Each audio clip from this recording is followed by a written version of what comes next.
instead of cleaning, I am painting today,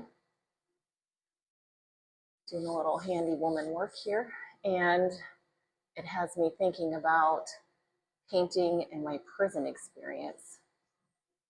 So in prison, you'd expect it to be painted well since they get millions of our tax dollars, literally.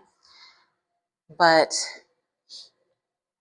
it's only painted in prison where it's going to look good to somebody who's coming in. One of my old bunkies described it as a facade. Like you walk into a prison unit where inmates are housed, and the outside of the cell doors are all painted blue at Hazleton. But if you were to go inside the cell, you'd be able to tell that most of them have not been painted in a very, very, very long time, with the paint peeling off, and it just feels dirty, with the exception of the few cells that are painted well. But the thing is, they're not painted well because of the prison. They're painted well because there's inmates that work in facilities, and I did this in one of my cells. You can buy paint from somebody in facilities on the rare times that they have access to it. And so I paid $20 for a coffee, like a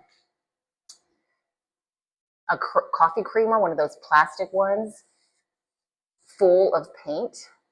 And then I used a paintbrush stolen from recreation to paint the cell I was in, and to make it feel nice and tidy. And the guards kind of turn a blind eye when an inmate does this.